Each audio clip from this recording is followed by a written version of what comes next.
Nama saya Fadia Rahma Fitri dengan NIM A1C41901 dari kelas reguler A 2019. Di sini saya akan melakukan praktikum perkembangan hewan dengan judul tipe-tipe telur.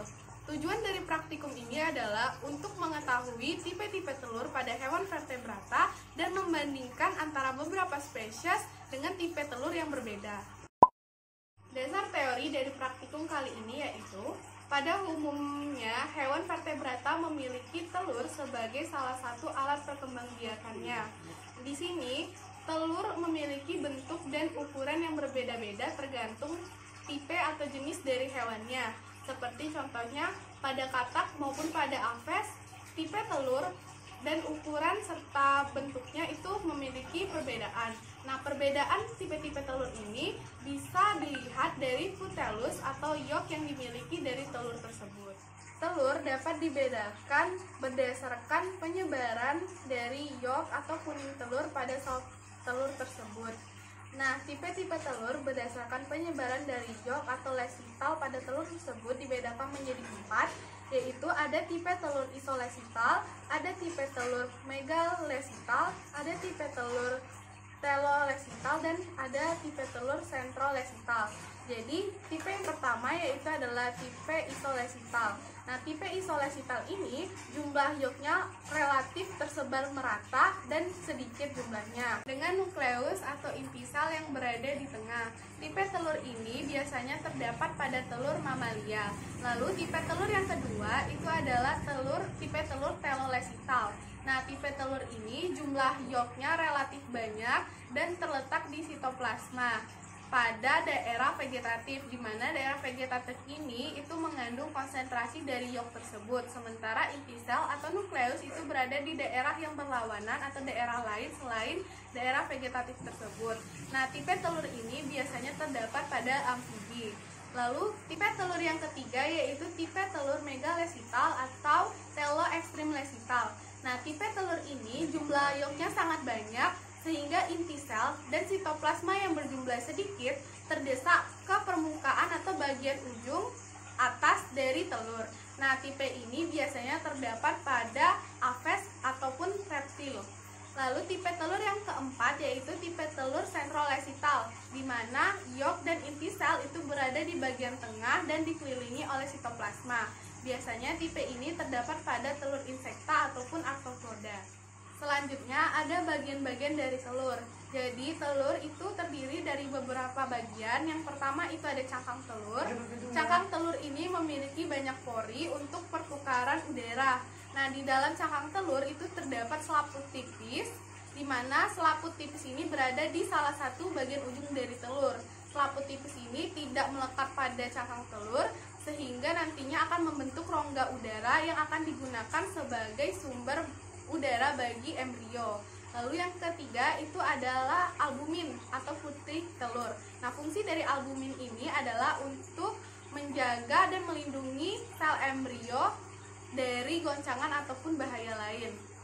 Lalu bagian yang selanjutnya ada yolk atau kuning telur. Jadi yolk ini berfungsi sebagai cadangan makanan bagi sel embrio. Lalu ada kalaza, di mana kalaza ini adalah tali kuning telur. Kalaza ini berfungsi untuk menahan atau menjaga posisi kuning telur supaya berada di tempatnya dan menjaga sel embrio tetap berada di bagian atas dari kuning telur tersebut. Lalu yang terakhir itu adalah capping germinal atau sel embrio itu sendiri yang nantinya akan tumbuh menjadi individu baru. Baiklah, jadi bahan dan alat yang diperlukan pada praktikum kali ini yaitu ada wadah untuk tempat telurnya, lalu ada telur, yaitu ada telur rebus dan telur mentah. Telur rebusnya itu terdiri dari telur bebek, telur ayam, dan telur puyuh. Sementara untuk telur mentahnya itu juga terdiri dari telur bebek, telur ayam, serta telur puyuh. Lalu ada pisau yang akan digunakan untuk membelah telur yang telah direbus. Prosedur kerja. Pertama, siapkan bahan dan alat yang akan digunakan. Siapkan 2 buah telur untuk masing-masing jenis telur, yaitu telur ayam, telur bebek, dan telur puyuh. Satunya mentah dan satunya lagi sudah direbus. Lalu, pecahkan telur mentah dengan hati-hati agar bagian kuningnya tidak rusak dan masukkan ke dalam wadah. Lalu, amati bagian-bagian telur tersebut. Selanjutnya, ambil telur yang sudah direbus, lalu belah menjadi 2, dan amati bagian-bagian dari telur yang sudah direbus tersebut. Baiklah, untuk praktikum ini pertama kali kita akan mengamati bagian-bagian telur dari telur mentah dan telur yang telah direbus. Pertama yang kita gunakan itu adalah telur ayam yang masih mentah. Nah, pertama kita akan membuka bagian atas dari telur tersebut. Sebelum membuka, jadi bagian pertama dari telur yaitu adalah cangkang. Cangkang ini bersifat keras dan memiliki pori-pori sebagai jalur untuk pertukaran udara.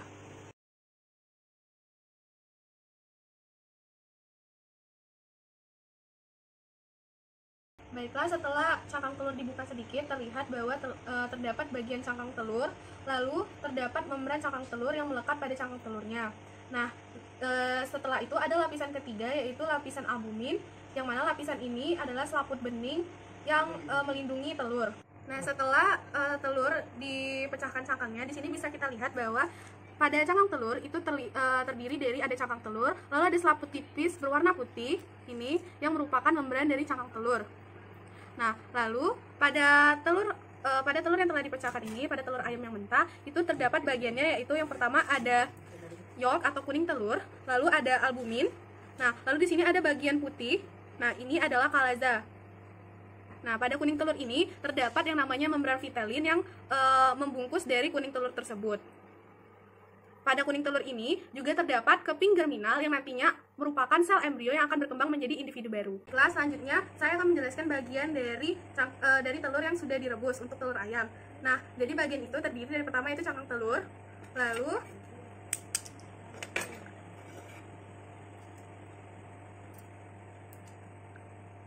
nih pada telur itu terdapat rongga udara, di mana rongga udara ini terbentuk akibat membran cangkang yang tidak melekat pada cangkang telur, sehingga terbentuk rongga udara sebagai tempat untuk pertukaran udara bagi embrio.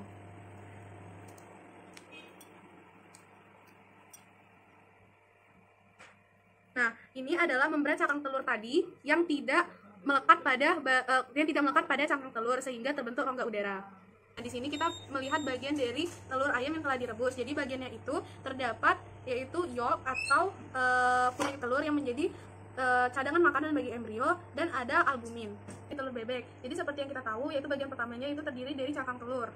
Nah, pada telur bebek ini terlihat yaitu bagian luarnya itu ada cangkang telur dan ada membran cangkang yang berwarna putih ini. Membran cangkang itu berupa selaput tipis yang berwarna putih.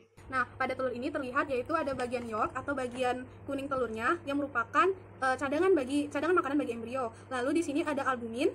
Ada yang bagian putih seperti tali. Nah, itu merupakan kalaza, di mana kalaza ini berfungsi untuk menahan kuning telur agar tetap berada di tempatnya dan menjaga embrio tetap berada di bagian atas dari kuning telur tersebut. Lalu di bagian kuning telur ini terdapat membran vitelin yang membungkus dari kuning telur tersebut. Lalu juga terdapat keping germinal. Di sini terlihat bagian luarnya itu ada cangkang telur dan bagian dalamnya ada selaput putih yang merupakan membran dari cangkang telur tersebut.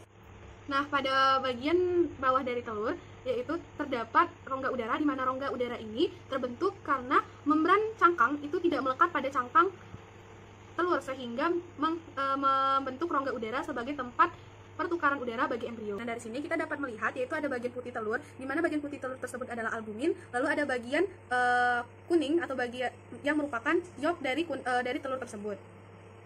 Selanjutnya, yaitu kita akan melihat bagian-bagian dari telur puyuh. Yang pertama itu adalah telur puyuh yang masih mentah. Jadi sama seperti yang sebelumnya, telur puyuh ini juga memiliki bagian cangkang luar, di mana cangkang ini itu keras dan memiliki pori-pori sebagai tempat keluar masuknya udara. Di sini kita melihat bagian-bagiannya yaitu ada putih telur atau albumin, lalu ada kuning telur atau yolk. Nah, di sini terlihat kalazanya, cuman karena ukuran telur kecil, maka kalazanya juga berukuran sangat kecil, jadi agak susah untuk dilihat. Nah, pada kuning telur ini itu terdapat yang namanya membran vitelin yang membungkus dari kuning telur tersebut. Lalu juga terdapat keping germinal yang merupakan sel embrio yang nantinya akan berkembang menjadi individu baru. Baiklah, selanjutnya kita akan melihat bagian-bagian dari telur rebus telur puyuh. Nah, sama seperti telur mentah tadi, telur rebus juga tetap terdiri dari cangkang luar yang keras. Nah, untuk bagian dalamnya kita akan melihat dengan membuka cangkang tersebut.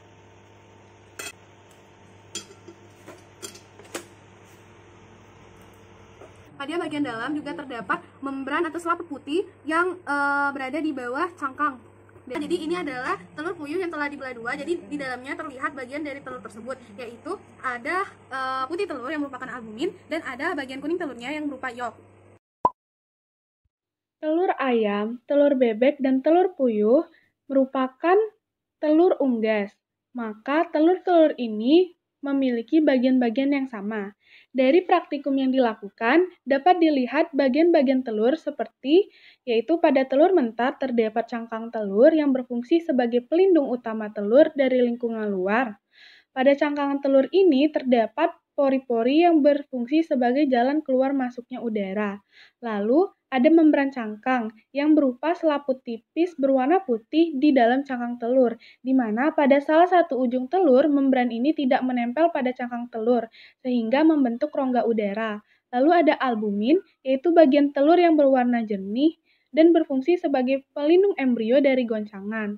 Lalu ada yolk atau kuning telur yang berfungsi sebagai cadangan makanan bagi embrio, dan ada kalaza yang berfungsi untuk menahan kuning telur agar tetap pada tempatnya dan menjaga embrio agar tetap berada di bagian atas.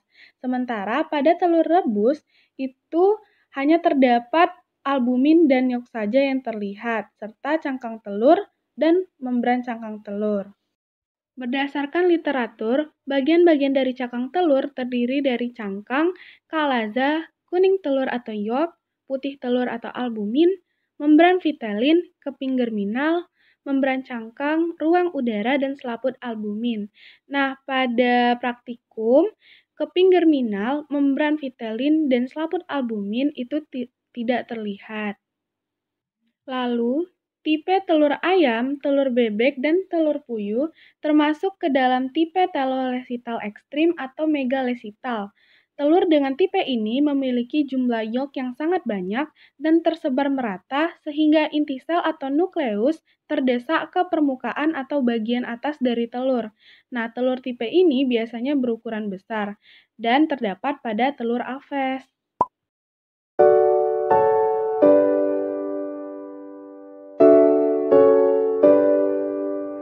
Demikianlah praktikum mengenai tipe-tipe telur yang telah saya lakukan. Sekian dan terima kasih.